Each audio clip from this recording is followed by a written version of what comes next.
ನಗರಸಭಾ ವ್ಯಾಪ್ತಿದ ಬೀಚ್ ಕೈತಲ್ಟ್ ವಾಸನೆ ಬರೊಂದಿತ್ತಿನ ತ್ಯಾಜ್ಯ ಸಂಗ್ರಹದ ಜಾಗೆಡಿತ್ತಿನ ಕಜೌದ ರಾಶಿನ ಖಾಲಿ ಮಲ್ತದ ಜಾಗೆನು ಸ್ವಚ್ಛ ಸಮತಟ್ಟು ಮಲ್ತದ ದುಂಬಗ್ ಈ ಜಾಗೆಡು ಏರ್ಲ ಕಜವು ತ್ಯಾಜ್ಯ ಪಾಡಂದಿಲಕ ತಡೆ ಬೇಲಿ ಪಾರ್ದು ಎಚ್ಚರಿಕೆದ ಫಲಕ ಪಾಡ್ನ ತುರ್ತು ಕಾಮಗಾರಿ ಶನಿವಾರ ನಡೆತನದು.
ಶಾಸಕರು ಕರ್ನಾಟಕ ರಾಜ್ಯ ವಿಧಾನಸಭಾ ಅಧ್ಯಕ್ಷರ ಆದಪ್ಪುನ ಯುಟಿ ಖಾದರ್ರೇನ ಸಲಹೆ ಮಾರ್ಗದರ್ಶನದಲಕ ಉಳ್ಳಾಲ ನಗರಸಭೆಟ್ ಬೀಚ್ ಪರಿಸರದ ತ್ಯಾಜ್ಯ ವಿಲೇವಾರಿ ಮಲ್ಪುನ ಬೊಕ್ಕ ವಯರ್ ನೆಟ್ಟದ ತಡೆಬೇಲಿ ಪಾಡುನ ತೀರ್ಮಾನದಲಕ ಸರ್ವಪಕ್ಷದ ಸದಸ್ಯರಿನ ಸಹಕಾರದೊಟ್ಟಿಗೆ ಕರಿನ ಮೂಜಿನಾಲ್ ದಿನಟ್ ರಾಶಿ ಬೂರ್ದಿತ್ತಿನ ತ್ಯಾಜ್ಯನು ವಿಲೇವಾರಿ ಮಲ್ತದ ತಡೆಬೇಲಿ ಪಾಡುನ ಕಾಮಗಾರಿ ಶನಿವಾರ ಬಯರ್ ನಡೆತನದು.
ಪೌರಾಯುಕ್ತೆಯಾದ ಹೆಚ್ಚುವರಿ ಅಧಿಕಾರ ವಹಿಸೊಂದು ಇಡಗು ಬತ್ತಿನ ಕೂಡ್ಲೆ ಸುರುಕು ಮಲ್ತಿನ ಬೇಲೆನೆ ಮುಲ್ಪದ ಕಜೌ ತ್ಯಾಜ್ಯ ವಿಲೇವಾರದ ಬಗೆಟ್ ಜಿಲ್ಲಾಧಿಕಾರಿ ಯೋಜನಾ ನಿರ್ದೇಶಕರನ ಮಾರ್ಗದರ್ಶನ ಬೊಕ್ಕ ಸ್ಥಳೀಯ ಶಾಸಕರು ಸ್ಪೀಕರ್ ಯುಟಿ ಖಾದರ್ನೊಟ್ಟಿಗೆ ಸಲಹೆನ್ ಪಡೆಯೊಂದು ಸದಸ್ಯರನ ಬೊಕ್ಕ ಅಧಿಕಾರನ ಒಟ್ಟಿಗೆ ಸಮಾಲೋಚನೆ ನಡಪಾದು ಕಾರ್ಯಯೋಜನೆ ರೂಪಿಸಾದು ತ್ಯಾಜ್ಯನು ಸಾಗಾವನ ಯೋಜನೆ ಪಾಡೊಂಡೆ ಇಂದಿರು ತುಂಬುಲ ಮೂಲು ಸಂಗ್ರಹ ಹೊಂದಿತ್ತಿನ ಹಸಿ ಕಸ ಒಣ ಕಸ ಕುಡ್ಲ ಮಹಾನಗರ ಪಾಲಿಕೆಗೆ ಪೋಂದಿತ್ತಂಡು ಆಂಡ ಕರಿನ ಮೂಜಿನಾಲ್ ತಿಂಗೊಲುರ್ದಿಂಚ ಕುಡ್ಲ ಮಹಾನಗರ ಪಾಲಿಕೆಡು ಒಣ ಕಸ ದೆತೊಂದೆ ನಿರ್ಧಾತ್ರ ಮುಲ್ಪ ಕಜೌದ ರಾಶಿ ಬೂರ್ದಿತ್ತಂಡು ಅವೆನ್ನು ಸ್ವಚ್ಛ ಮಲ್ಪನ ತೀರ್ಮಾನ ಆಯ್ನ ಒಂಜಿ 2 ದಿನಕ್ಲಿಡು ಒವ್ವೆ ಮುನ್ಸೂಚನೆ ಇಚ್ಚಾಂದೆ ಮೂಲು ಕೆಲವೆರು ಸೇರ್ದು ಪ್ರತಿಭಟನೆ ಮಲ್ತೇರು ಇತ್ತೆ ಕಜೌದ ರಾಶಿ ಖಾಲಿ ಆತಂಡು ಇದಕ್ಕಾದ ನಗರಸಭೆದ ಆರೋಗ್ಯ ಇಲಾಖಾಧಿಕಾರಿಲು ಸಿಬ್ಬಂದಿಲು ಪೌರ ಕಾರ್ಮಿಕರು ಮೂಜಿ 4 ದಿನಟು ಬೆನ್ನೊಂದುಲ್ಲೇರು ನನದುಂಬಗು ಮೂಲು ಏರ್ಲ ಕಜವು ತ್ಯಾಜ್ಯ ಪಾಂಡಲ ಅಂಚಿನಕ್ಲಿನ ಮಿತ್ತು ಕ್ರಿಮಿನಲ್ ಮೊಕದ್ದಮೆ ದಾಖಲಿಸಾವ ಪಂಡದು ಪ್ರಭಾರ ಪೌರಾಯುಕ್ತರು ವಾಣಿ ವಿ ಆಳ್ವ ತೆರಿಪಾಯರು. ಉಳ್ಳಾಲ ನಗರಸಭೆಯಲ್ಲಿ ತಮಗೆಲ್ಲ ಗೊತ್ತಿದ್ದ ಹಾಗೆ ನಮಗೆ ಘನತ್ಯಾಜ್ಯ ವಿಲೇವಾರಿಗೆ ಯಾವುದೇ ಜಾಗದ ವ್ಯವಸ್ಥೆ ಇಲ್ಲದಿರುವ ಕಾರಣ ನಮ್ಮ ಎಲ್ಲ ಹಸಿ ಕಸ ಆಗಲಿ ಒಣ ಕಸ ಆಗಲಿ ಎಲ್ಲವೂ ನಮ್ಮ ಮಹಾನಗರ ಪಾಲಿಕೆಗೆ ಹೋಗ್ತಾ ಇತ್ತು. ಆದರೆ ಇತ್ತೀಚಿನ ಕೆಲವು ತಿಂಗಳುಗಳಿಂದ ಮಹಾನಗರ ಪಾಲಿಕೆಯಲ್ಲಿ ಒಣ ಕಸವನ್ನು ತೆಗೆದುಕೊಳ್ಳದ ಕಾರಣ ನಗರಸಭೆಯಲ್ಲಿ ಒಂದು ಸ್ವಲ್ಪ ಅವ್ಯವಸ್ಥೆ ಉಂಟಾಗಿತ್ತು. 4 ತಿಂಗಳಿಂದ ಮಾತ್ರ ಅಂಥ ವ್ಯವಸ್ಥೆ ಆಗಿದ್ದು ಆ ಕಸವನ್ನು ನಾನು ಪೌರಾಯುಕ್ತೆಯಾಗಿ ನಾನು ಎಡಿಷನಲ್ ಚಾರ್ಜಿಗೆ ಬಂದಿರೋದು ಇಲ್ಲಿಗೆ ಬಂದ ಮೊದಲ ದಿನವೇ ನಾವೆಲ್ಲರೂ ಕೌನ್ಸಿಲರ್ಸ್ ಆಗಲಿ ಅಥವಾ ನಮ್ಮ ಹೆಲ್ತ್ ಸೆಕ್ಷನ್ ಆಗಲಿ ಎಲ್ಲರನ್ನ ಸೇರಿಸಿಕೊಂಡು ನಾನು ಸಭೆಯನ್ನು ಫಸ್ಟ್ ಮಾಡಿದ ಸಭೆಯೇ ಕಸದ ವಿಲೇವಾರಿ ಬಗ್ಗೆ. ಅದ ನಂತರ ನಾವು 2 ದಿನದಲ್ಲಿ ಆ ಬಗ್ಗೆ ಕ್ರಮ ಕೈಗೊಳ್ತೇವೆ ಅಂತ ಹೇಳುವ ನಿಟ್ಟಿನಲ್ಲಿ ಯಾವುದೇ ಮುನ್ಸೂಚನೆ ಇಲ್ಲದೆ ಇಲ್ಲಿ ಒಂದು ಪ್ರತಿಭಟನೆ ಕೂಡ ನಡೆದಿದೆ. ಅದರ ನಂತರ ಮಾನ್ಯ ಶಾಸಕರನ್ನು, ಮಾನ್ಯ ಜಿಲ್ಲಾಧಿಕಾರಿಯವರನ್ನು, ಮಾನ್ಯ ಯೋಜನಾ ನಿರ್ದೇಶಕರನ್ನು ಹಾಗೆ ನಮ್ಮೆಲ್ಲ ಗೌರವಾನ್ವಿತ ಕೌನ್ಸಿಲರ್ಗಳನ್ನು ಎಲ್ಲ ಗಣನೆಗೆ ತೆಗೆದುಕೊಂಡು ನಾವು ಕೇವಲ 3 ದಿನದಲ್ಲಿ ಇಲ್ಲಿ ಸುಮಾರು 70 ರಿಂದ 75 ಲೋಡುಗಳಷ್ಟು ಕಸವನ್ನು, ಒಣ ಕಸವನ್ನು ನಾವು ಶೀಘ್ರವಾಗಿ ವಿಲೇವಾರಿಗೊಳಿಸುವಂಥ ಕಾರ್ಯವನ್ನು ನಾವು ಇವತ್ತು ಮಾಡಿದ್ದೇವೆ. ಈ ಕಾರ್ಯಕ್ಕೆ ಖಂಡಿತವಾಗಿಯೂ ನಾನು ಸ್ಮರಿಸಿಕೊಳ್ಬೇಕು ನಮ್ಮ ಹೆಲ್ತ್ ಸೆಕ್ಷನ್ನ ಶಾಜಿತ್ ಆಗಿರ್ಬೋದು, ರವಿಕೃಷ್ಣ ಆಗಿರ್ಬೋದು, ಮುಖ್ಯವಾಗಿ ಪ್ರದೀಪ್ ಮತ್ತು ಅವರ ತಂಡ, ಎಲ್ಲ ಪೌರ ಕಾರ್ಮಿಕರು ಹಾಗೆಯೇ ನಮ್ಮ ಎಲ್ಲ ಡ್ರೈವರ್ಸ್, ಲೋಡರ್ಸ್ ಪ್ರತಿದಿನ ಅವರು ಬೆಳಿಗ್ಗೆ 7 ಗಂಟೆಗೆ ಬಂದು ರಾತ್ರಿ 7 ಗಂಟೆಯ ತನಕ ಇಲ್ಲಿ ಕೆಲಸ ಮಾಡಿದ್ದಾರೆ. ಅವರ ಶ್ರಮದ ಫಲವಾಗಿ ಇವತ್ತು ನಾವು ಸ್ವಚ್ಛ ಸುಂದರ ಒಂದು ಬೀಚ್ ತಾಣವನ್ನು ನಾವು ಮತ್ತೊಮ್ಮೆ ನೋಡುವಂತಾಗಿದೆ. ಈ ನಿಟ್ಟಿನಲ್ಲಿ ನಾನು ನಮ್ಮ ನಾಗರಿಕರಿಗೆ ವಿನಂತಿಸಿಕೊಳ್ಳೋದೇನು ಅಂತ ಹೇಳಿದರೆ, ನಮ್ಮ ಕಸದ ವಿಲೇವಾರಿ ಒಂದು ಸಮರ್ಪಕವಾಗಿ ಆಗುವ ತನಕ ವಾರದಲ್ಲಿ 1 ದಿನ ಮಾತ್ರ ನಾವು ಒಣ ಕಸವನ್ನು ನಿಮ್ಮ ಮನೆಯಿಂದ ಅಂದರೆ ಪ್ರತಿ ಶುಕ್ರವಾರದಂದು ನಾವು ಅದನ್ನು ಪಡ್ಕೊಳ್ಳಿಕ್ಕೆ ಬರ್ತೇವೆ. ನಮ್ಮ ಕಸದ ವಾಹನಗಳು ಬರ್ತದೆ. ಉಳಿದಂತೆ ಹಸಿ ಕಸಕ್ಕೆ ಪ್ರತಿದಿನ ಗಾಡಿಗಳು ಬರ್ತದೆ. ಇದು ಒಂದು ತಾತ್ಕಾಲಿಕವಾಗಿ ನಾವೊಂದು ಮಾಡಿಕೊಂಡ ಕ್ರಮ ಅಷ್ಟೇ. ಯಾಕೆಂತ ಹೇಳಿದರೆ ನಾವೊಂದು ವ್ಯವಸ್ಥೆಯನ್ನು ಮಾಡಿಕೊಳ್ಬೇಕಿದ್ರೆ ಅದು ನಗರಸಭೆಯಲ್ಲಿ ಅದಕ್ಕೆ ಅದರೇ ಆದ ವ್ಯವಸ್ಥೆಗಳಿದೆ. ಅದನ್ನು ನಾವು ಪಾಲಿಸಿಕೊಂಡು ಹೋಗ್ತಾ ಇರುವಾಗ ನಾವು ಅದರ ವ್ಯವಸ್ಥೆಯನ್ನು ಕೂಡ ಮಾಡಲಿಕ್ಕೆ ಸಿದ್ಧರಿದ್ದೇವೆ. ಅಷ್ಟರವರೆಗೆ ನಮ್ಮೆಲ್ಲ ಜನಸಾಮಾನ್ಯರು ನಮ್ಮೊಂದಿಗೆ ಸಹಕರಿಸಬೇಕು. ಸ್ವಚ್ಛ ಸುಂದರ ಉಳ್ಳಾಲ ಆಗಬೇಕಿದ್ರೆ ಸಾರ್ವಜನಿಕರು ನಮ್ಮೊಟ್ಟಿಗೆ ಸಹಕಾರ ಮಾಡಿದರೆ ಮಾತ್ರ ಅದು ಸಾಧ್ಯ ಅಂತ ಹೇಳ್ತಾ, ಇವತ್ತು ಇಲ್ಲಿ ಸುಂದರವಾದ ಒಂದು ಎಷ್ಟು ಕಸದ ಪರ್ವತದ ರೀತಿಯಲ್ಲಿ ಕಸ ಇತ್ತು, ಒಣ ಕಸ ಇತ್ತು, ಅದನ್ನೆಲ್ಲ ಕ್ಲೀನ್ ಮಾಡಿ ಇವತ್ತು ಒಂದು ನೆಟ್ ಹಾಕಿ ಇಲ್ಲಿ ಯಾರು ಕಸ ಹಾಕಬಾರ್ದು, CC ಕ್ಯಾಮರಾ ಅಳವಡಿಸಿದ್ದೇವೆ. ಇನ್ನು ಮುಂದೆ ಯಾರಾದರೂ ಅದನ್ನು ಹಾಕಿದರೆ ನಾವು ಖಂಡಿತವಾಗಿ ಅವರ ಮೇಲೆ ಕ್ರಮವನ್ನು ಕೈಗೊಳ್ತೇವೆ. ನಿನ್ನೆ ತಾನೇ ನಾವು ಇಲ್ಲಿ ಕಸ ಕ್ಲೀನ್ ಮಾಡ್ತಾ ಇರುವಾಗ ಒಂದು ರಿಕ್ಷಾ ಬಂದಿತ್ತು. ಅದರಲ್ಲಿ ಯಾರೋ ಕುತ್ತಾರಿಂದ ಬಂದು ಕಸ ಹಾಕುವವರಿಗೆ ನಾವು ಈಗಾಗಲೇ ಅವರ ಮೇಲೆ ಕ್ರಿಮಿನಲ್ ಮೊಕದ್ದಮೆಯನ್ನು ಕೂಡ ನಿನ್ನೆ ನಾವು ಮಾಡಿದ್ದೇವೆ. ಇನ್ನು ಇಂತಹ ಈ ಕಸದ ವಿಲೇವಾರಿ ಬಗ್ಗೆ ಯಾರಾದರೂ ಬೇಜವಾಬ್ದಾರಿಯಿಂದ ವಹಿಸ್ಕೊಂಡ್ರೆ ಅವರ ಮೇಲೆ ಖಂಡಿತವಾಗಿ ನಾವು ಕ್ರಿಮಿನಲ್ ಮೊಕದ್ದಮೆಯನ್ನು ಮಾಡ್ತೇವೆ ಅಂತ ಹೇಳ್ತಾ, ಎಲ್ಲ ಸಾರ್ವಜನಿಕ ಬಂಧುಗಳ ಸಹಕಾರವನ್ನು ಸ್ವಚ್ಛ ಸುಂದರ ಉಳ್ಳಾಲಕ್ಕಾಗಿ ನಿಮ್ಮೆಲ್ಲರ ಸಹಕಾರ ನಮಗಿರಲಿ ಅಂತ ಕೇಳಿಕೊಳ್ತೇನೆ. ಮತ್ತೊಮ್ಮೆ ವಂದನೆಗಳು. ಉಳ್ಳಾಲ ಬೀಚ್ ಪರಿಸರದ ಈ ಜಾಗೆನು ಸ್ವಚ್ಛ ಮಲ್ಪನ ಬೊಕ್ಕ ತಡೆಬೇಲಿ ಪಾಡ್ನ ತೀರ್ಮಾನ ಶಾಸಕರು ಸಭಾಪತಿಲು ಯುಟಿ ಖಾದರ್ನ ಸಲಹೆದಲಕ ನಗರಸಭೆಟ್ಟು ತೀರ್ಮಾನಿಸಾದಿತ್ತಂಡು. ಇದಕ್ಕೆ ಮಾತಾ ಪಕ್ಷದ ಸದಸ್ಯರು ಬೆಂಬಲ ಕೊಡ್ದಿತ್ತರು.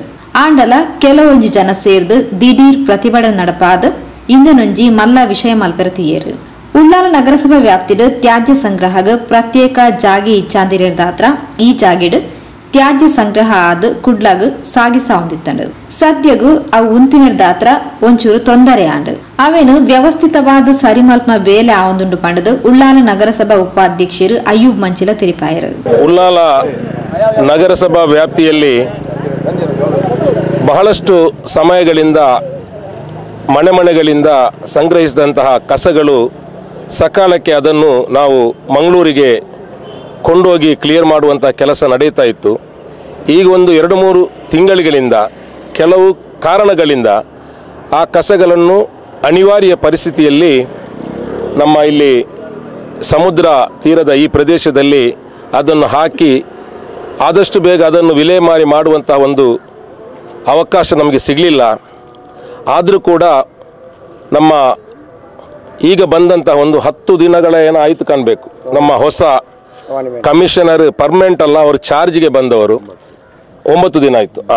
ಆದರೆ ಅವರು ಬಂದ ನಂತರ ನಮ್ಮ ಎಲ್ಲ ಪಕ್ಷಾತೀತವಾಗಿ ಎಲ್ಲ ಕೌನ್ಸಿಲರನ್ನು ಅವರು ಕರೆದು ಅದೇ ರೀತಿ ಈ ವಿಚಾರಕ್ಕೆ ನಮ್ಮ ಕ್ಷೇತ್ರದ ಶಾಸಕರು ಸ್ಪೀಕರ್ ಆದಂತಹ ಸನ್ಮಾನ್ಯ UT ಖಾದರ್ ಅವರು ಕೂಡ ಸಲಹೆ ಸೂಚನೆಯನ್ನು ನೀಡಿದರ ಮೂಲಕ ಅವರು ಕಮಿಷನರ್ ಮೀಟಿಂಗ್ ಕರೆದು ಎಲ್ಲ ಪಕ್ಷದ ಕೌನ್ಸಿಲರ್ ಕೂಡ ಇದನ್ನು ಶೀಘ್ರಗತಿಯಲ್ಲಿ ವಿಲೇವಾರಿ ಮಾಡಬೇಕು, ಇದರಿಂದ ನಮ್ಮ ಉಳ್ಳಾಲಕ್ಕೆ ಒಂದು ಕಪ್ಪು ಚಿಕ್ಕೆ ಆಗುವಂತಹ ಸಂಭವ ಇದೆ ಅನ್ನುವ ಒಂದು ಸಲಹೆ ಸೂಚನೆಗಳನ್ನು ಎಲ್ಲ ಪಕ್ಷದ ಕೌನ್ಸಿಲರ್ಗಳು ನೀಡಿದ ಪ್ರಕಾರ ಅವತ್ತೇ ಮಾನ್ಯ ಪೌರಾಯುಕ್ತರು, ಅದೇ ರೀತಿ ನಿಕಟಪೂರ್ವ ಅಧ್ಯಕ್ಷರು ಮತ್ತು ಸ್ಥಾಯಿ ಸಮಿತಿ ಅಧ್ಯಕ್ಷರು ಮತ್ತು ಎಲ್ಲ ನಮ್ಮ ಕೌನ್ಸಿಲರ್ಗಳು ಒಟ್ಟಾಗಿಕೊಂಡು ಇದನ್ನೊಂದು ಮತ್ತು ಸ್ಥಳೀಯ ಕೌನ್ಸಿಲರ್ ಬಸೀರ್ ಅವರು ಕೂಡ ಸೇರಿಕೊಂಡು ಆದಷ್ಟು ಬೇಗ ಇದನ್ನು ವಿಲೇವಾರಿ ಮಾಡಬೇಕಂತ ಒಂದು ಇರಾದೆಯನ್ನು ಹೊಂದಿ ಆ ಸ್ಥಳಕ್ಕೆ ನಾವು ಭೇಟಿಯನ್ನು ನೀಡಿ ಮಾರನೇ ದಿನವೇ ಈ ಕಸವನ್ನು ವಿಲೇವಾರಿ ಮಾಡುವಂತಹ ಒಂದು ಕ್ರಮ ಕೈಗೊಂಡೆವು. ಕೈಗೊಂಡ ನಂತರ ಕೆಲವರು ಇದನ್ನು ಪ್ರತಿಭಟಿಸುವಂತಹ ಒಂದು ಸಂದರ್ಭ ಮಾಡಿದರು. ಖಂಡಿತ ಅದು ಪ್ರತಿಭಟಿಸುವುದಾದರೆ ಕೂಡ ನಮ್ಮ ನಗರಸಭೆಗೆ ಲಿಖಿತ ಮೂಲಕ ಇಂತಹ ಒಂದು ಕಸ ವಿಲೇವಾರಿಯನ್ನು ಮಾಡಬೇಕಂತ ಹೇಳಿ ಮನವಿಯನ್ನು ನೀಡುವಂಥದ್ದು ಒಂದು ಸಾಮಾಜಿಕ ವ್ಯಕ್ತಿಗಳ ಜವಾಬ್ದಾರಿ. ತದನಂತರ ನಾವೇನಾದರೂ ಅದಕ್ಕೆ ಸ್ಪಂದನೆ ಮಾಡದಿದ್ದರೆ ನಾವು ಪ್ರತಿಭಟಿಸ್ತೇವೆ ಇಂಥ ದಿನಾಂಕ ಅಂತ ಹೇಳಿ ಅದಕ್ಕೂ ಕೂಡ ಒಂದು ಅನುಮತಿಯನ್ನು ಪಡೆದು ಮಾಡುವಂಥದ್ದು ಒಂದು ಈ ನಮ್ಮ ದೇಶದಲ್ಲಿ ನಡೆಯುವಂತಹ ಒಂದು ಚಲನೆ ಇರುವಂತಹ ಒಂದು ಕಾರ್ಯ. ಅದೇನು ಮಾಡದೆ ಈ ಪ್ರತಿಭಟನೆಗಿಂತ ಮೊದಲೇ ನಾವೆಲ್ಲ ಕೌನ್ಸಿಲರ್ಗಳು, ಸರ್ವ ಪಕ್ಷದ ಕೌನ್ಸಿಲರ್ಗಳು ಮತ್ತು ಅದೇ ರೀತಿ ನಮ್ಮ ಶಾಸಕರ ಸಲಹೆಗಳನ್ನು ಮತ್ತು ಸ್ಥಳೀಯ ಕೌನ್ಸಿಲರ್ ಆದಂಥ ಬಸೀರ್ ಅವರ ಸಲಹೆ ಕೂಡ ಪಡ್ಕೊಂಡು ಕೂಡಲೇ ನಾವು ಕಾರ್ಯಪ್ರವೃತ್ತರಾಗಿ ಆ ಕೆಲಸ ಕಾರ್ಯ ಪ್ರಾರಂಭ ಆದ ನಂತರ ಮಾಡಿದಂತಹ ಒಂದು ಪ್ರತಿಭಟನೆಗಳಿಗೆ ನಾವು ಯಾವುದೇ ರೀತಿಯ ಒಂದು ಮಹತ್ವವನ್ನು ನೀಡಲಿಲ್ಲ. ಮತ್ತು ಜನಪ್ರತಿನಿಧಿಯಾದ ನಂತರ ಪ್ರತಿಯೊಬ್ಬರಿಗೂ ಕೂಡ ಉಳ್ಳಾಲದ ಮಹತ್ವ ಮತ್ತು ಉಳ್ಳಾಲದ ಹಿರಿಮೆಯನ್ನು ಕಾಪಾಡುವಂಥದ್ದು ನಮ್ಮೆಲ್ಲರ ಕೂಡ ಜವಾಬ್ದಾರಿ. ಅದೇ ರೀತಿ ನಮ್ಮ ಉಳ್ಳಾಲದ ಕಿರಿಯರು ಕೂಡ ಇಂತಹ ಒಂದು ವಿಚಾರದಲ್ಲಿ ಸಂಬಂಧಪಟ್ಟ ಕೌನ್ಸಿಲರಿಗೆ ಅದೇ ರೀತಿ ಅಧಿಕಾರಿಗಳಿಗೆ ಫೋನ್ ಮೂಲಕ ಮಾಡಿ ಆದಷ್ಟು ಅದನ್ನು ಶೀಘ್ರ ವಿಲೇವಾರಿ ಮಾಡಿ ಅನ್ನುವ ಸಲಹೆಗಳನ್ನು ಕೂಡ ನೀಡಿದ್ದಾರೆ. ಈ ಒಂದು ಸಂದರ್ಭದಲ್ಲಿ ನಮ್ಮ ಮಾನ್ಯ ಪೌರಾಯುಕ್ತರು ಮತ್ತು ಅದಕ್ಕೆ ಸಂಬಂಧಪಟ್ಟ ಯಾರು ನಮ್ಮ ಹೆಲ್ತ್ ಆಫೀಸರ್ ಮತ್ತು ನಮ್ಮ ಗೌರವಾನ್ವಿತ ಪೌರಾಯುಕ್ತರು ಮತ್ತು ಅದಕ್ಕೆ ಸಂಬಂಧಪಟ್ಟ ಯಾರು ಡ್ರೈವರ್ಸ್ ಇದ್ದಾರೆ ಅವರು ನಿರಂತರವಾಗಿ ಶ್ರಮ, ಆ ಪೌರ ಕಾರ್ಮಿಕರು ಅವರ ನಿರಂತರ ಶ್ರಮ, ಅವರ ನಿರಂತರ ಪ್ರಯತ್ನ, ಅವರ ನಿರಂತರ ಹೋರಾಟ, ಅವರ ಕಾಳಜಿ, ಊಟ ಸಮಯಕ್ಕಿಲ್ಲದೆ, ತಿಂಡಿ ಸಮಯಕ್ಕಿಲ್ಲದೆ ಇದನ್ನೊಂದು ವಿಲೇವಾರಿ ಮಾಡುವಂಥ ಒಂದು ಕೆಲಸವನ್ನು ಎಷ್ಟು ದಿನ ಮೇಡಮ್ 3 ದಿನಗಳ ಒಳಗೆ ಸುಮಾರು 68ರಿಂದ 70 ಲೋಡು ಕಸವನ್ನು ಒಂದು ಸಾಗಿಸಿ ಉಳ್ಳಾಲದ ಗೌರವಕ್ಕೆ ಮತ್ತೆ ಒಂದು ಹಿರಿಮೆಯನ್ನು ಮಾಡಿದಂತಹ ನಮ್ಮ ಎಲ್ಲ ಸರ್ವಪಕ್ಷದ ಕೌನ್ಸಿಲರ್ಗಳಿಗೂ ಅದೇ ರೀತಿ ನಮ್ಮ ಅಧಿಕಾರಿಯಾದ ವಾಣಿಯವರಿಗೂ ಮತ್ತು ಸ್ಥಳೀಯ ಕೌನ್ಸಿಲರಿಗೂ ಹಾಗೂ ಹೆಲ್ತ್ ಆಫೀಸರ್ ಮತ್ತು ಪೌರ ಕಾರ್ಮಿಕರಿಗೂ ಕೂಡ ಮತ್ತು ಡ್ರೈವರ್ಸರಿಗೂ ಕೂಡ ನಾವು ಈ ಒಂದು ಉಳ್ಳಾಲದ ಜನರ ಪರವಾಗಿ ಹೃದಯ ತುಂಬಿದ ಧನ್ಯವಾದಗಳನ್ನು ನಾವು ಸಲ್ಲಿಸುತ್ತೇವೆ. ಇನ್ನು ಮುಂದಕ್ಕೂ ಕೂಡ ನಾವು ಸರ್ವ ಪಕ್ಷದ ಕೌನ್ಸಿಲರ್ಗಳು ಅದೇ ರೀತಿ ಅಧಿಕಾರಿಯವರು ಸೇರಿಕೊಂಡು ಈ ಪ್ರದೇಶದಲ್ಲಿ ಯಾವುದೇ ಒಂದು ಕಸವನ್ನು ಹಾಕದೆ ಉಳ್ಳಾಲದ ಬೀಚಿಗೆ ನಮ್ಮ ಏನು ಜನಪ್ರಿಯ ಶಾಸಕರು ಹೇಳಿದಂತಹ ರೀತಿಯಲ್ಲಿ ಒಂದು ಉತ್ತಮವಾದ ಒಂದು ಬೀಚನ್ನು ಮಾಡುವಂತಹ ಪ್ರಯತ್ನಕ್ಕೆ ನಮ್ಮ ನಗರಸಭೆಯ ಸರ್ವ ಸದಸ್ಯರುಗಳು ಕೂಡ ಕೈ ಜೋಡಿಸ್ತೇವೆ ಅಂತ ಹೇಳಿಕೊಳ್ಳುತ್ತಾ ನನ್ನ ಮಾತುಗಳಿಗೆ ವಿರಾಮ. ತಂಕನ ಶಾಸಕರ ಸೂಚನೆ ದಲಕ ಮೂಲು ಕಜವು ತ್ಯಾಜ್ಯ ವಿಲೇವಾರದ ಬಗೆಟ್ ಪಾತ್ರಕತೆಯಾದ ಇಂದಿನ ದೆಪ್ಪುನ ಯೋಜನೆ ಆಯ್ನ ಕೂಡಲೇ ಮೂಲು ಪ್ರತಿಭಟನೆ ನಡಪಾಯಿರು. ಇತ್ತೆ ಕಜವು ದೆತ್ತದು ತಡೆಬೇಲಿಲ ಆತನು ವ್ಯವಸ್ಥಿತವಾದ ಇಲ್ಲಿ ಇಲ್ಲಾರ್ದು ಕಜವು ಸಂಗ್ರಹಿಸಾವನ ಯೋಜನೆಲ ಆತನ ಪಡೆದು ಮುಕ್ಕಚ್ಚೇರಿ ವಾರ್ಡ್ ಸದಸ್ಯರು ಇಬ್ರಾಹಿಂ ಖಲೀಲ್ ಸಾಂದರ್ಭಿಕವಾದ ತೆರಿಪಾಯಿರು. ಮಾಜಿ ನಗರಸಭೆ ಉಪಾಧ್ಯಕ್ಷರು ಬಹಳಷ್ಟು ವಿಷಯವನ್ನು ಹೇಳಿದರು. ಆ್ಯಕ್ಚುಲಿ ಈಗ ವಿಷಯ ಏನೆಂದರೆ, ನಾವು ಹಲವಾರು ವರ್ಷಗಳಿಂದ ಮಂಗಳೂರಿನ ಪಚ್ಚನಾಡಿಗೆ ಹಸಿ ಮತ್ತು ಒಣ ಕಸ ಹೋಗ್ತಾ ಇತ್ತು. ಈಗ ಕಳೆದ 2 ತಿಂಗಳಿಂದ ಅವರು ಒಣ ಕಸವನ್ನು ತೆಗಿತಾ ಇಲ್ಲ. ಅದು ನೀವೇ ಇಲ್ಲೇ ಏನಾದರೂ ಮಾಡಬೇಕಂತ ಹೇಳಿದರು. ಆ ಒಂದು ಕಾರಣದಿಂದ ಇಲ್ಲಿ ಸ್ವಲ್ಪ ಸ್ಟಾಕ್ ಆಯಿತು ಅಷ್ಟೇ. ಅದಕ್ಕೆ ನಾವು ಆ ವಿಷಯದಲ್ಲಿ ಚರ್ಚೆ ಮಾಡ್ತಾ ಇದ್ದೆವು. ಆ ಒಂದು ಸಂದರ್ಭದಲ್ಲಿ ಇಲ್ಲಿ ಕೆಲವರೆಲ್ಲ ಪ್ರತಿಭಟನೆ ಮಾಡಿದರು. ಆ ಪ್ರತಿಭಟನೆ ಮಾಡುವ ಮೊದಲೇ ನಾವು ಈ ವಿಚಾರವಾಗಿ ಮಾತಾಡ್ತಾ ಇದ್ದೆವು. ಆಮೇಲೆ ಇಲ್ಲಿ ನಮ್ಮ ಪೌರಾಯುಕ್ತರು ಬಂದರು. ಇನ್ನಾದರೂ ಈ ಭಾಗದ ಈ ವ್ಯಾಪ್ತಿಯ ಸಾರ್ವಜನಿಕರಲ್ಲಿ ವಿನಂತಿ ಏನೆಂದರೆ, ನಾವು ಈಗಾಗಲೇ ಸುತ್ತೋಲೆ ಹೊರಡಿಸಿದ್ದಾರೆ ನಮ್ಮ ಪೌರಾಯುಕ್ತರು. ವಾರಕ್ಕೊಮ್ಮೆ ನಾವು ಒಣ ಕಸ ತೆಗಿತೇವೆ. ಆದರೆ ಸಾರ್ವಜನಿಕರಿಂದ ಬಹಳ ವಿರೋಧ ಬರ್ತಾ ಉಂಟು. ಆದರೆ ಅವರ ಹತ್ರ ವಿನಂತಿ ಮಾಡೋದು, ನೀವು ಪ್ಯಾಂಪರ್ಸ್ ಮತ್ತು ಒಣ ಕಸವನ್ನು ಸಪ್ರೇಟ್ ನೀವು ಇಡಿ, ನಾವು ಪ್ರತಿ ಶುಕ್ರವಾರ ಅದನ್ನು ಕಲೆಕ್ಟ್ ಮಾಡ್ತೇವೆ ಅಂತ ಈಗಾಗಲೇ ಹೇಳಿದ್ದೇವೆ. ಎಲ್ಲರೂ ಸಹಕರಿಸಬೇಕಾಗಿ ನಾನು ಕೇಳಿಕೊಳ್ತಾ ಇದ್ದೇನೆ. ಉಳ್ಳಾಲ ನಗರಸಭೆ ಅಧ್ಯಕ್ಷರು ಶ್ರೀಮತಿ ಚಿತ್ರಕಲಾ ಚಂದ್ರಕಾಂತ್, ಸ್ಥಾಯಿ ಸಮಿತಿ ಅಧ್ಯಕ್ಷರು ಶ್ರೀಮತಿ ವೀಣಾ ಶಾಂತಿ ಡಿಸೋಜಾ, ಸದಸ್ಯರು ಇಬ್ರಾಹಿಂ ಅಶ್ರಫ್, ಬಾಜಿಲ್ ಡಿಸೋಜಾ, ಅಜೀಜ್, ಬಶೀರ್, ಗೀತಾಬಾಯಿ, ಆರೋಗ್ಯ ಅಧಿಕಾರಿಗಳು ಶಾಜಿತ್, ರವಿಕೃಷ್ಣ, ಮೇಲ್ವಿಚಾರಕರು ಪ್ರದೀಪ್, ಕಂದಾಯ ನಿರೀಕ್ಷಕರು ಚಂದ್ರಹಾಸ್, ಪೌರ ಕಾರ್ಮಿಕರು ಕೆಂಚಪ್ಪ, ಪೌರ ಕಾರ್ಮಿಕ ಸಿಬ್ಬಂದಿಲು ವಾಹನ ಚಾಲಕರು ಬೊಕ್ಕ ಸ್ಥಳೀಯ ಪ್ರಮುಖರು ಈ ಪೊರ್ತೋಟುಗೆತ್ತರು.